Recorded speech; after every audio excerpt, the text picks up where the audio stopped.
Hello, Mark. This is Nancy, and my student number is S03411012.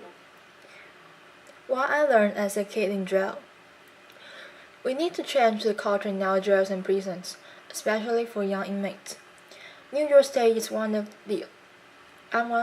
only two in the United States that automatically arrests and tests 16 to 17-year-olds as adults. This culture of violence takes these young people and puts them in a hostile environment, and the correctional officers pretty much allow any and everything to go on. There's not really much for these young people to do to actually enhance their talent and actually rehabilitate them. Until we can raise the age of criminal responsibility to 18, we need to focus on changing the daily lives of these young people. I know firsthand. Before I ever turned 18, I spent approximately 400 days on Rikers Island, and to add to that, I spent almost 300 days in solitary confinement. And let me tell you this, screaming at the top of your lungs all day on your cell door, or screaming at the top of your lungs out the window, it gets tiring.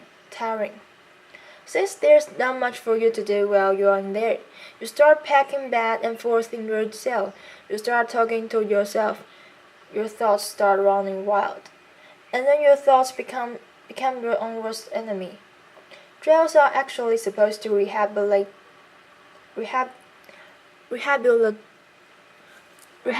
the person, not cause him or her to become more angry, frustrated, and feel more helpless. Since there's not a discharge plan put in place for those young people, they pretty much win the society with nothing, and there's not really much for them to do to keep them from recidivating.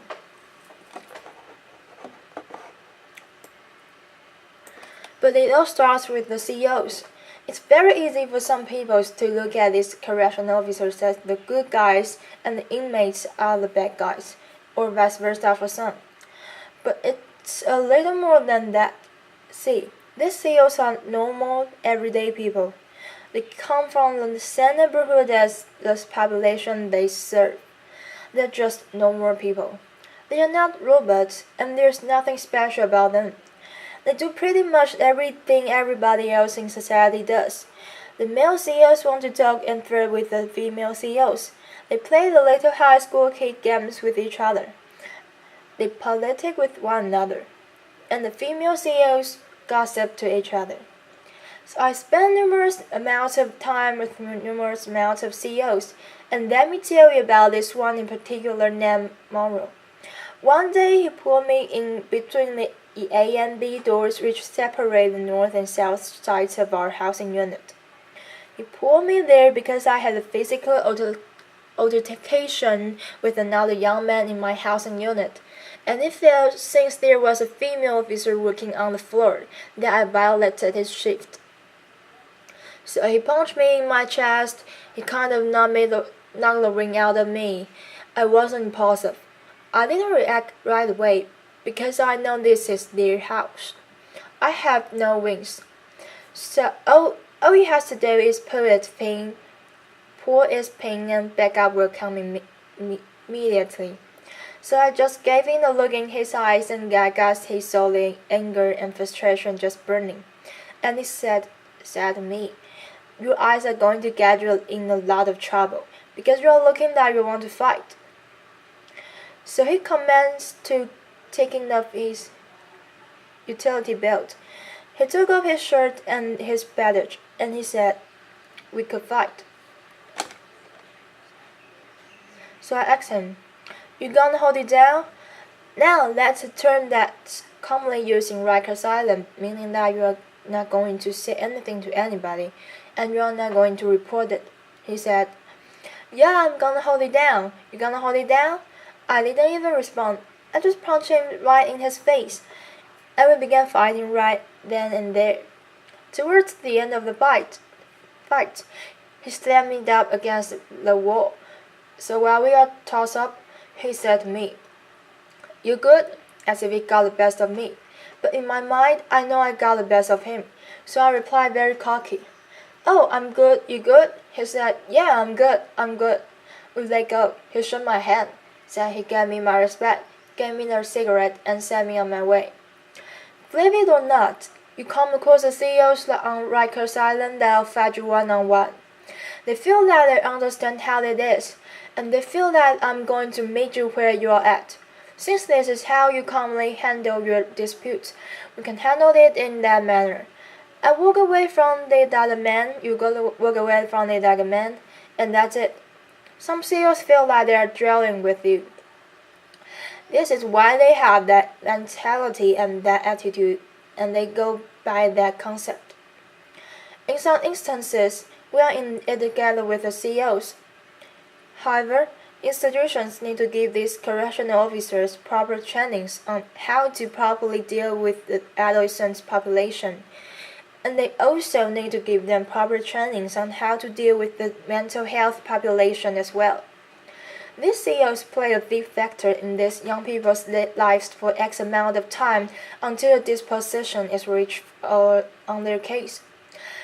So why not try to mentor these young people while they are there?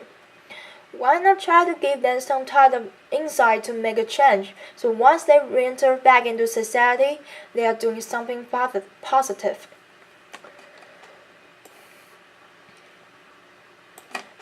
A second big thing to help our teens in jails is better programming. When I was on Rikers Island, the huge thing was solitary confinement. Solitary confinement was originally designed to break a person mentally, physically, and emotionally. That's what it was designed for. The U.S. Attorney General recently released a report stating that they are going to ban solitary confinement in New York State for teens. One thing that kept me sane while I was in solitary confinement was reading. I tried to educate myself as much as possible. I read any and everything I could get my hands on. And aside from that, I wrote music and short stories. Some programs that I feel would benefit our young people are art therapy programs for the kids that like to draw and have that talent. And what about the young individuals that are musically inclined? How about a music program for them that actually teaches them how to write and make music? Just a thought. When adolescents come to Rikers Island, C74 RMDC is the building that they're housing. That's nicknamed Gladiator School. Because you have a young individual coming in front of the street thinking that they are tough, being surrounded by a bunch of other young individuals from all of the 5 boroughs, and everybody feels that they are tough. So now you have a bunch of young gentlemen poking their chest out, feeling that I have to prove that I'm equally as tough as you, or I'm tougher than you, and you. But let's be honest, that culture is very dangerous and damaging to our young people. We need to help institutions and these teens realize that they don't have to lead the previous lifestyle that they led when they were on the street, that they can actually make a change. It's sad to report that while I was in prison, I used to hear dudes talking about when they get released from prison, what type of crimes they are going to commit when they get back in the street. The conversations used to sound something like this. Oh, when I hit the street, my brother got this connection for this, that, and the third. Or my man over here got this connection for the low price. That's exchanged information. And when we hit the town, we're going to do it real big. I used to hear these conversations and think to myself, wow, these dudes are really talking about going back in the street and committing future crimes. So I came up with a name for that. I called it a go back to jail quick scheme because really, how long is that going to last? You get a retirement plan for that, nice little pension, 401k, 403b, you get health insurance, dental. But I will tell you this, being in jail and being in prison, I came across some of the most intelligent, brilliant, and talented people that I would ever meet. seen individuals take a potato chip bag and turn it into the most beautiful picture frame. I've seen individuals take the stage soap that's provided for free and turn it into the most beautiful sculptures that would make Michelangelo look like the kindergarten made it. At the age of 21, I was in a maximum security prison called Elmira Correctional Facility. I just came out of the weight shack from working out, and I saw an older gentleman that I knew standing in the middle of the yard just looking up at the sky.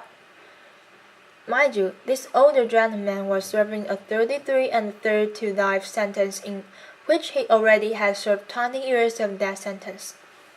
So I walked up to him and I said, "Oh gee, what's going on, man? You good?"